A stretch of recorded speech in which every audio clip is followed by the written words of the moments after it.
Hi friends, welcome to my channel. In this video, I am going to explain you about object-oriented programming in Java.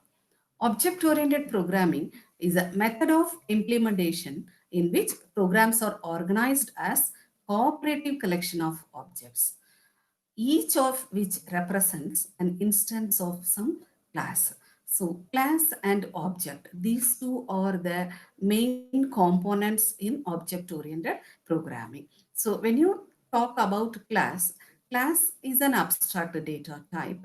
It is a template or it is a blueprint for any real world entity. Object is an implementation mechanism of class. It is instance of any class. There are four main OOPS concepts in Java: abstraction, encapsulation, inheritance, and polymorphism. Abstraction means hiding the complex task by simple task. See, some example I can say, suppose you want to switch off your TV. In the remote, we can click on the switch off button, just it will get switched off. But behind that, complex operations will takes place that will be hidden by the simple task by switch off the TV. So here the class is a way to abstract the complex methods with by simple task. So the class and object will helps to achieve abstraction in verbs. And the next one is encapsulation. Encapsulation is binding the method and the variables together. That is, it will encapsulate, it will bind the variables or field, and set of operations which act on the data will be binded with the under one umbrella called class. So encapsulation also achieved through class. And the next concept is inheritance. Inheriting the property of already existing class to the new class. That is called inheritance. The main purpose of inheritance is reusability. And the next one is polymorphism. Polymorphism is nothing but single existence with multiple forms. One name, some common name, which can be implemented in different meanings or with different operations. That is polymorphism. Polymorphism can be achieved through overloading concept, and there are two types of polymorphism is there: compile time polymorphism and runtime polymorphism. Compile time polymorphism can be implemented by method overloading, and runtime polymorphism can be implemented through method overriding. These are the main concept of OOPS in Java. Now we can see class and object, because through class and object we are implementing all these four concept in Java. So class is an abstract data type. It is a data type, or you can say it's a user defined data type. Class, we can call class as a blueprint or template or prototype for any real world entity. Real world entity, the things around us is a real world entity. Maybe a student or human or animal or a house, anything is real world entity. So class consists of data and methods, and class is an abstraction. Yes, abstraction is achieved through class.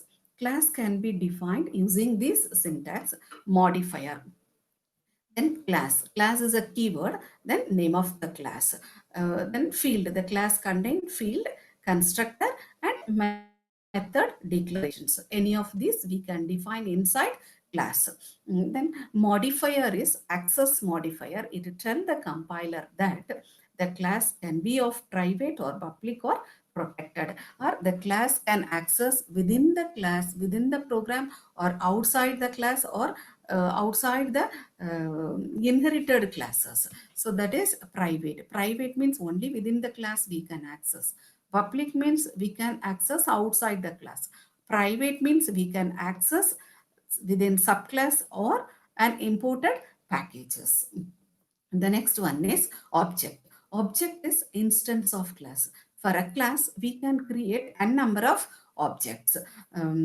Object is, we can create object by name of the class, then object name. Object name is similar to variable name, which is equal to new. New is an operator we can use to create new object. Then class name, then parameters.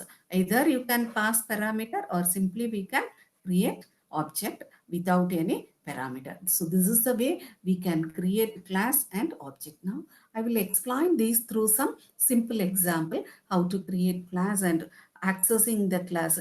Class members cannot access directly. Through objects only we can access the class members. So just we can move on to the Eclipse. We can see and open our Eclipse, the workspace. Ask the IDE throughout in this channel video we are using Eclipse as IDE. So just to open Eclipse IDE, it will take little time.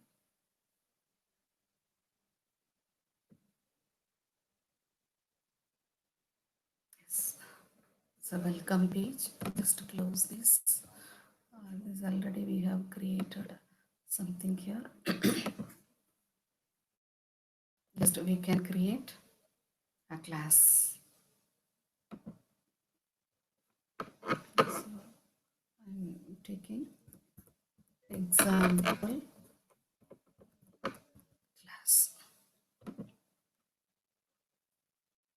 So here I'm creating one class. So class can be created using the keyword public. This is by default the access specifier is public here. So just we can create a class.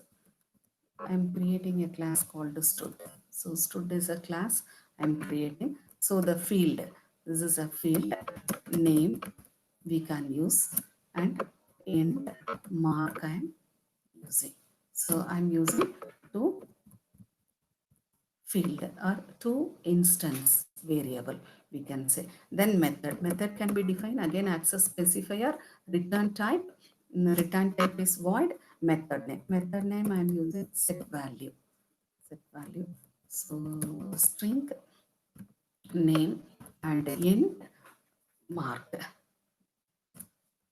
So this dot name is equal to n, and this dot mark is equal to m. This is a keyword which is specify current object. So this is a like pointer in C++ also we will use this.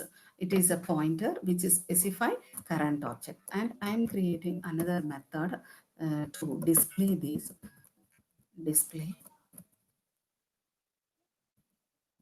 Display without any argument. Just I am giving system.out.println name, leave some space, then name. Similarly, system.out.println mark, leave some space, then mark. Yes. Yes, we have created a class. So class name, this is field, class field, and two methods we have created here. So class cannot be accessed directly. We have to use object to access the class member. So just we can create object inside our main method, public static void main argument string. Yes. So the object creation is stud is class name of the class. Yes, one is my object name is equal to new stud. So yes, this is the way we can create object. Now we can call the method. Set value is one method we have. So here we have to give name with. I'm giving then mark. So just we have this. We have called this method through object. So this is message pausing. S1 dot is the operator helps to call the method of class through. So S1 is our object and we are calling. Next method S1 dot display. Now save the program, run the program. So name Smith Mark 89. So this is the way we can create class and the class members can access through object like this. So this is a very simple example. I have explained you what is class and what is object and how to create a class and how can you access class members through objects. Hope you all understand about class and object and the basic OOPS concept